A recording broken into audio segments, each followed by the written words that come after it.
Hello guys, welcome to Overpower Entertainment, where we live, love, and debate everything that is geek. Today I'm super excited to talk to you guys about The Walking Dead Ones Who Live episode 3, entitled Bye.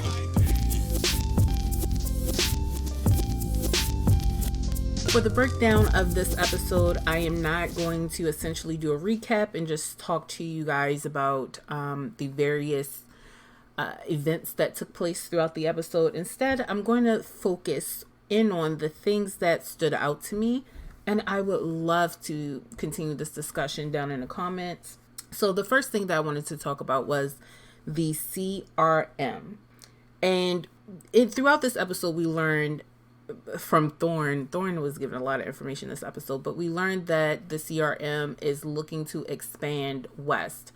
I did not watch The World Beyond, so I don't know if that information was already there. The information that I do know about The World Beyond is, I'll bring that up later, but essentially that is what they are looking to do.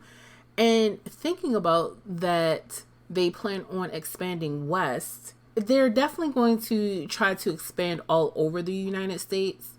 They're not looking to form communities with people. They're looking to take over. And I'm wondering what Rick is seeing on the wall. Like, what is he thinking? Because to me, at the end of the day, I don't know if Judith would be safe. I don't know if Rick doesn't know if Judith would be safe, because I know a lot of his ideas, like, I want to keep Alexandria safe. I don't want them to come and attack Alexandria. However, once they decide to expand southward, we saw what they are willing to do to people who just get close to what they deem their territory. So I'm hoping that in the next episode, we'll see Rick come to an understanding with that idea. I don't know how, most likely Michonne, but I don't know how he'll do it, but I'm hoping that he will. The other thing in regards to CRM is the idea of being both the poison and the cure. So Major General Bill mentioned pharmakon, which is a ancient Greek word, I believe he said, for that means poison and the cure. And while he was giving his speech at Okafor's funeral, he also mentioned the idea. I believe he said that Okafor taught them that an enemy can be their salvation if you look at them differently. So to me, this speaks to a duality within the CRM, where I know from what I'm hearing from people that the CRM in The World Beyond was doing testing to find a cure. Maybe the cure part of this is literal. Maybe they are actually trying to find a cure. And the poison is more figurative in how they are infecting people with this mentality that they have of killing the strong to cull the weak, what they deem as weak, in order to maintain, sustain, and expand their society. That is troublesome to me, seeing that type of idea being permeating various people, including people that we think of as A's, like Pearl. We saw what happened with Pearl. Pearl saw what happened or heard what happened with Omaha and almost immediately switched. She immediately switched her ideas into wanting to support the CRM and focusing all of her attention in continuing that mission. And this was episode 1 we had that, let alone what's going on now. But I'll talk about Pearl Thorne more later. So we learned that, and I'm wanting to see, I can't wait to learn what is in the Echelon briefing, because I really truly believe that it will basically help us understand the true position of this faction. And I think we're going to see a duality of being both the cure and the poison. Poison as well, like literally them killing off Omaha. So yeah, they're both. The other thing I want to mention is the summit. Okay, so here's my idea of what I think is going to happen. Spoilers. I know I didn't mention spoilers, but you guys should already know that there's spoilers. But this is spoilers for future episodes outside of this. Possibly, this is my theory, what I'm thinking. But at the end of the episode, we know that Rick and Michonne, before they get back to the Philly base of CRM, they exit out of the helicopter in a Cascades, in the mountains, wherever they were. They exit out, and we know that the summit is happening in a few days. I believe that in episodes 5 and 6, we're going to see them go to the summit and most likely wipe out the entire leadership, or at least try to attack them in some way. I'm not sure how they're going to do it, like, fully, but I have a inkling, a suspicion that it will involve the dispersion devices or the flame, the fires that Nat was showing or explaining to Michonne how to create. Not in detail. Like, I know some people's like, yeah, he explained in detail. I'm sorry, I don't know the formula to do that, but let's say he did. But either way, the idea behind it, and maybe they could use walkers to essentially attack that that base. And to me, I mean, maybe that is a true, like, a real possibility, because it seems like they don't really have a good grasp on how to fight, walkers. And I know that may sound strange, but I'm thinking about our group, the main group from like season 5, 6, 7, 8, how they dealt with large hordes of walkers. And we didn't have people fumbling the bag like we got with Pearl. So I'm wondering if other people in Pearl's position or their the other soldiers are not able to work together in order to clear out only 300 walkers. Once again, this could be a failure of leadership, but I feel like maybe that's a possibility of walkers actually being a threat to them at the summit. Yeah, and the idea of them being the last light of the world, that's something that Jada said to him. But I'm just like, oh, and having a 500-year plan, it really is giving fascist. Like, is really looking like that the CRM has had a lot of it. The building of CRM is inspired by fascism, by the Nazis. Inspired by that in a way, with the experimentation, with having wanting to create a new world order in their image, with things like that. So, it is. I am super excited to learn more about this world that they're building, and I like how they're building it without just they're telling us things, but just not all at once. In my opinion, it's giving me a lot to think about and to chew on for future episodes. Like, I really love what's happening here, and I hate that I have to wait another week for us to get to the next episode. So I mentioned Jadis earlier, and I want to talk about Jadis again. So in the opening scenes of this episode, Jadis is continuing a conversation from the last one where she's telling Rick, hey, I'm going to kill your entire family.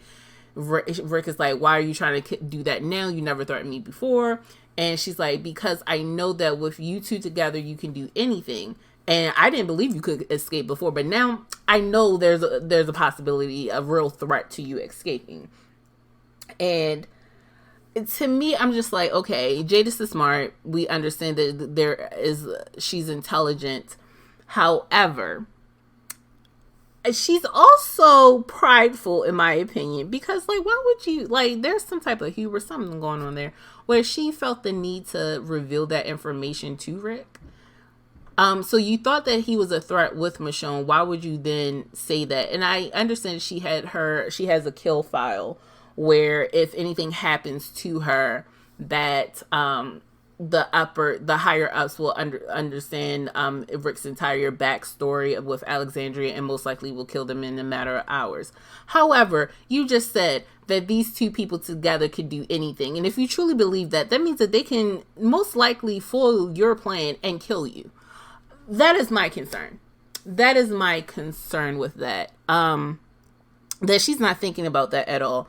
Rick also isn't thinking about that. Maybe at this point, maybe just a little bit, she knows Rick a little bit more than Michonne at this point. And knows that he's not really about to leave with once a threat is made. But I don't know. I'm just sitting here like, that is not Jadis. That is not smart. And also, Jadis is a Judas. I would not, like, I know he was desperate and he's like, oh, maybe you can make a deal. Don't ever make a deal with this woman. Don't make the deal knowing that she's going to renege on that deal. Do not trust her. Like, no. I do also like the scene that happened midway throughout the episode between her and Rick, where Rick, he stepped up because, like, he was shaking his boots in the beginning when Jadis was talking to him, but once he felt like that, and that's proof right there about Rick's character. Once he thought Michonne was safely away, that bravado came back. That bass in his voice came back. That swag, that swagger came back. You know, he was out here. So I was feeling that. But I'm just saying, like, once that happened, he was good. He was back to Rick. So this is hearkening to me back to maybe I'll talk about this more when I get to Rick's section. But yeah, like, I feel like this is showing his character once again. Oh, also, Jadis feeling the need to continuously flirt with my guy. Listen, I don't know what it is. I mean, I know what it is about Rick. I think all of us do. Rick is good. Rick is good. Like, even if you don't find him, like, Rick is good. Okay. But what I will say that with Jadis, I'm just like, girl, he is married. I don't know. Like, he's married. Okay. And why is it that Jadis always feels the need to flirt with Rick?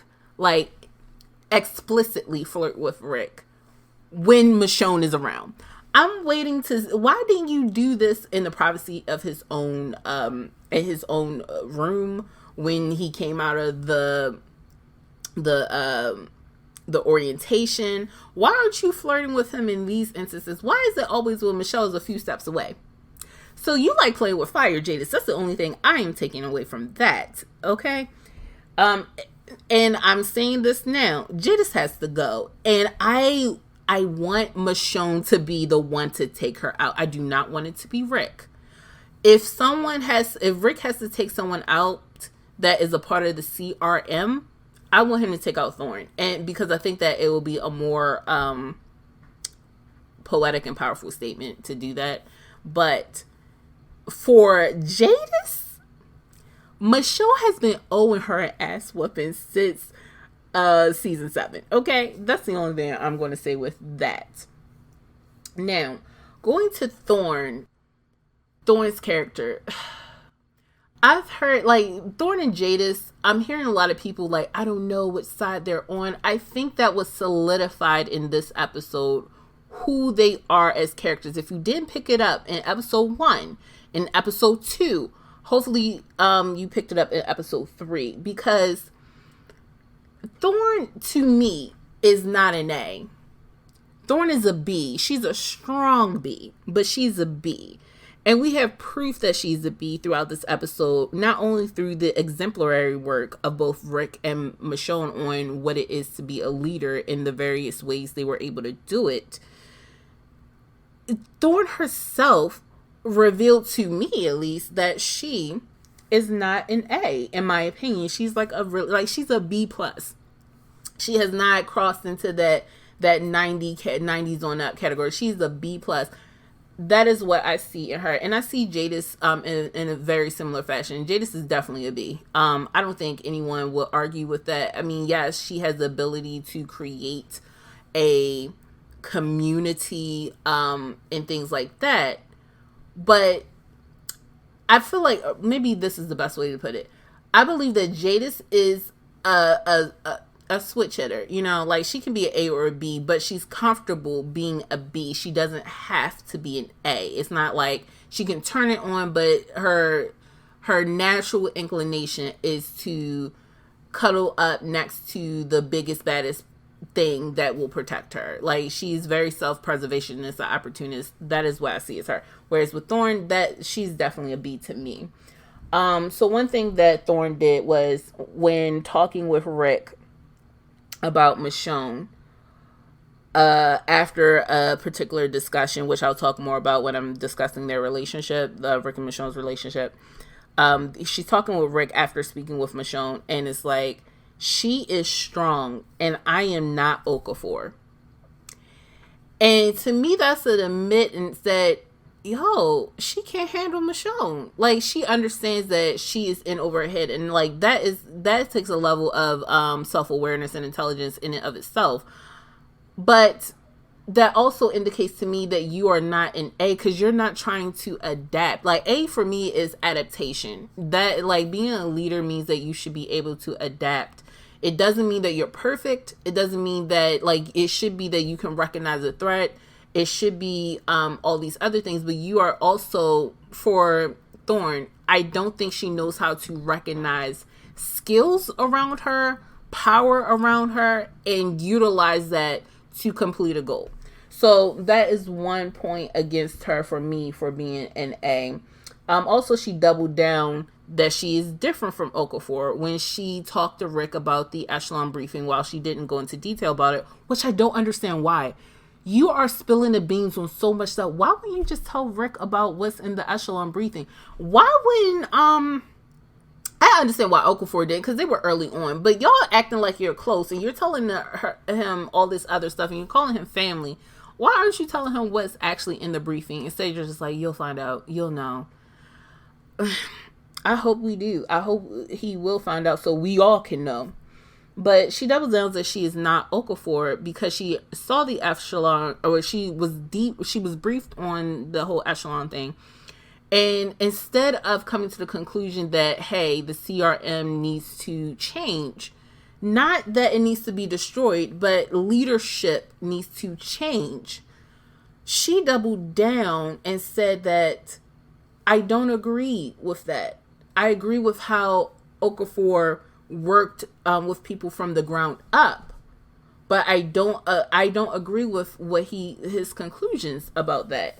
And to me, I'm just like, well, this is saying that she's not Okafor. This is not directly pointing to whether or not she's an A or B, but this is telling me that she's not to be trusted. And even in episode 1, that was all, like, this is also going to her being B. Even in episode 1, when she learned about, after everything Okafor said, the training, the discussions, and they found out about Omaha. She doesn't know at this point that the CRM is behind Omaha, but she burst into Rick's room, gave him a huge speech, and at the end of it, she came to the conclusion that Portland needs to follow behind the CRM because CRM has the answers. And for me, that was an indication that she could not be trusted.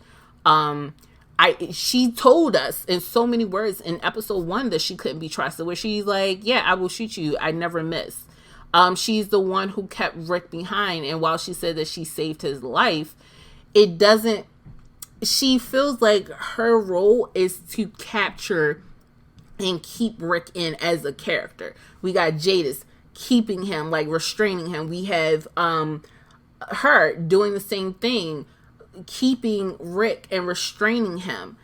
It's just like, okay, I don't really see her being a leader in the sense that a strong leader. I think that she's a weak leader, in my opinion, and that is what I would consider a B+.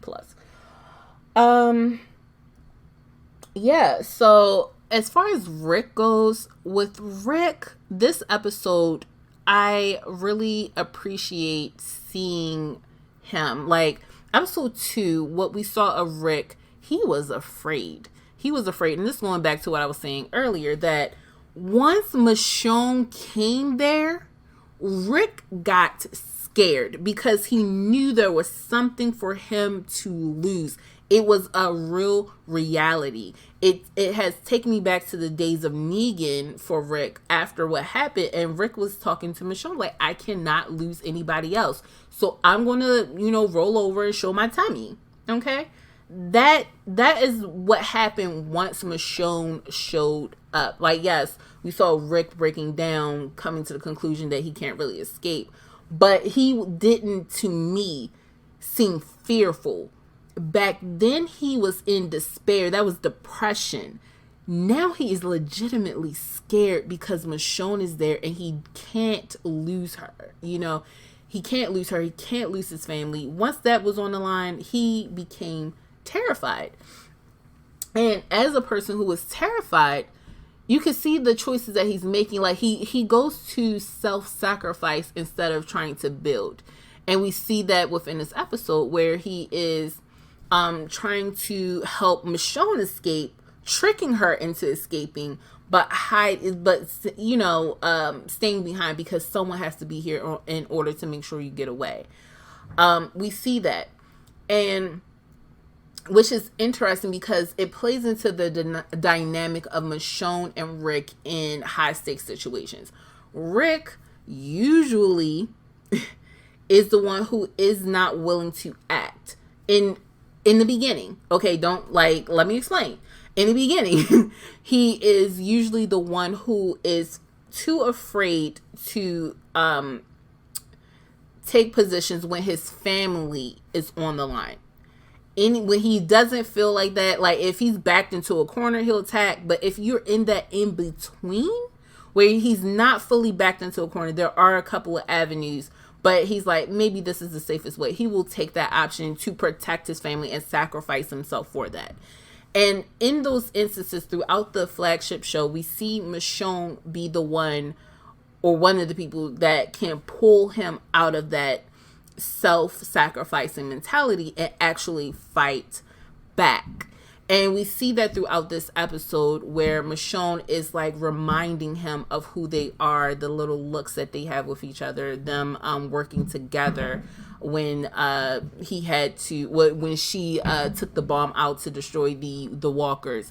We are seeing how she's able to influence them to the point that Thorne noticed it. Not that they were together, but she noticed that Rick, once Michonne went out, he followed behind her because she helps him. She's like they both support each other, and she helps him see who he is and brings him back to who he is. The same way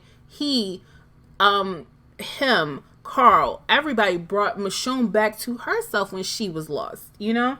So I appreciate that and I love that. I also understand that this episode was very stressful for Rick. It was stressful for me too, Rick.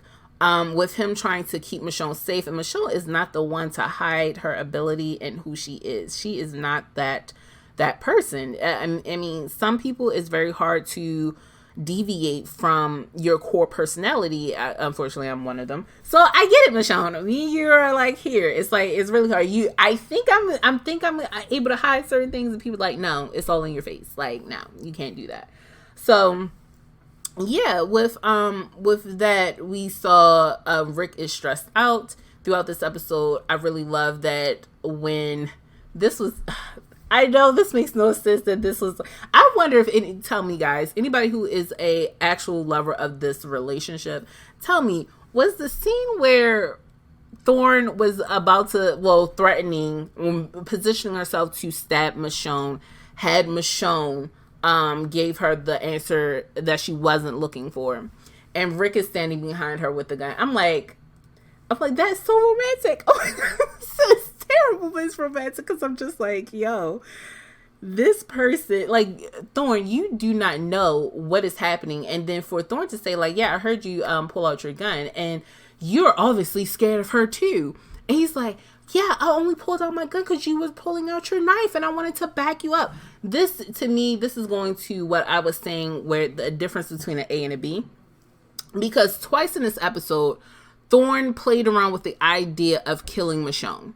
She tried in this moment, and later on, when she saw Michonne whooping Walker's ass, and she could tell that she was strong, she decided that she was going to try to shoot her. And once again, in both instances, Rick was redirecting her. He was going to shoot her first, in the first instance, but redirected her attention and played into the idea that, hey, yeah, I'm doing what you, I'm here for you. This is what I'm here for. And he did the same thing there where, he stepped in front of her, but he made it look like he was just wrestling with a walker to kill, stepped in front of her sights, and then redirected her to finish killing the rest of the walkers. That to me is a leader. That is a leader. That is one part of being a leader, being able to guide people with a gentle hand, but also when you need to be a little bit forceful, you could do that as well. And we saw that in Rick being forceful when he was speaking with Jadis, and we see him try to be forceful with Michonne later on, but Michonne wasn't having it. Like, Rick, you know your wife. You knew that wasn't going to go down the way that you were trying to make it go down. Both of y'all are too similar, which is like, both of y'all are too similar. And you should have known that tactic wouldn't have worked with her. But yeah, that is the difference. Like, even with Michonne within this episode, we see her be, in my opinion, a true 8 as well, where we see her strength, her physical strength, and being able to take out walkers. We see her mental strength at dealing with the crap from Rick. Like, we see Rick's mental strength with dealing with everyone else trying to take away his family. We see that with her dealing with Rick and the hurtful things that he says to her. We see her interacting with various members in the community with a soft and gentle hand, and finding out more information about the community that way. We see all of that. To me, that is a true leader, someone who can do a lot of different things and also understand people's abilities, what they are capable of, and how to use their skills in order to do what needs to be done. And like I said, I don't think Thorne has the ability to do that. She can recognize a threat, but she doesn't know how to de-escalate, in my opinion. So yeah, we see all of this, and then we see their relationship and their dynamic once again play out throughout this episode. And the only thing I kept thinking, especially once Rick helped Michonne push the cart, where she was pushing it, she was strong by herself. You know, she was able to lift it up when Thorne wasn't able to and push it into those walkers. But once Rick came and was helping her out, they were like unstoppable. They were unstoppable. And that goes to what Jada said, but it reminded me of Fabulous's song, Make Me Better, featuring Neo, where Neo is like, I'm a movement by myself, but I'm a force when we're together. You know, if I'm the star, she's the sky. And I feel like that is the case with these two. They are good together. They are great together. They can do anything together. Michonne has said that. Michonne has said that in the first episode when she's talking to Rick, and she's like, yeah, we can make this whole damn world as ours if we want to. Then we have Jadis basically reiterating that, and then we see it. We see it with their actions. I'm like, impeccable storytelling. I love it. And then we get to the helicopter scene, where after Rick tells Michonne that, hey, we're over, our relationship is broken, what we had is broken, this is done, I'll knock you out if I had to. He broke that woman's heart. I know he did, or he was trying to, in order to save her life.